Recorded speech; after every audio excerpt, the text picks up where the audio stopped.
नमस्कार, मराठी रेसिपीमध्ये आज आपण कांदा बटाटा भजी बनवतोय। खूपच स्वादिष्ट ही भजी बनतात। पावसाळ्याचा सीझन चालू आहे, तर एकदा अशा पद्धतीची भजी तुम्ही नक्की बनवून पहा। आता ही भजी बनवण्यासाठी इथे मी मध्यम आकाराचे 3 बटाटे घेतलेत। उभ्या आकारामध्ये अशा पद्धतीने कट करून घ्यायचे।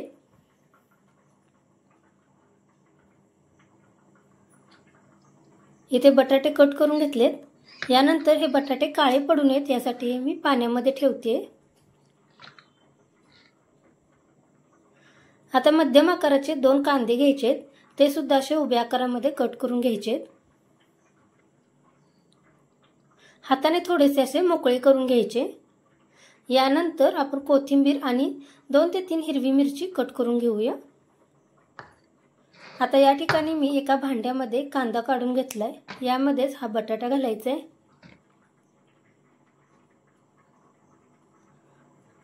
यामध्ये आता मी 1 कप बेसन घातलेला आहे। यानंतर या ठिकाणी मी पाव कप गव्हाचे पीठ वापरले। गव्हाचे पीठामुळे खूप छान चव येते। 1 चमचा मीठ, अर्धा चमचा जिरे, अर्धा चमचा ओवा घालायचा आहे, अर्धा चमचा हळद घालायचे।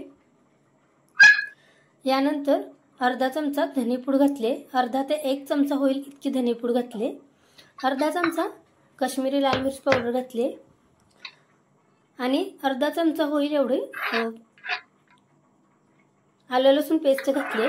हिरवी मिरची घालायचे, कोथिंबीर घालायचे। सोडा वापरायची आपल्याला इथे अजिबात गरज नाही। थोडं थोडं पाणी घालत याचा आपण बॅटर तयार करून घेणार आहे। अगदी पाव कप होईल इतकंच पाणी मी यामध्ये घातलेलं आहे आणि हाताने हे सर्व व्यवस्थित मिक्स करून घेतलंय। इकडे कढईमध्ये तेल गरम करून घेतले। आता भजी तळत असताना आपल्याला हाय फ्लेम वरती तेल गरम करून घ्यायचं आहे। यानंतर गॅसचा फ्लेम अगदी कमी करायचा आहे आणि मग आपल्याला कमी किंवा मंद एकदम मंद आचेवरती आपल्याला भजी तळून घ्यायची।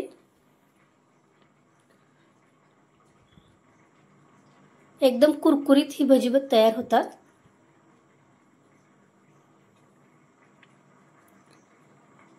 स्वादिष्ट अशी भजी ते मी तळून घेतलीत। तर ही रेसिपी कशी वाटली हे मला कमेंटमध्ये सांगा। त्याचबरोबर रेसिपी आवडली तर आपल्या चॅनेलला सबस्क्राइब करायला विसरू नका।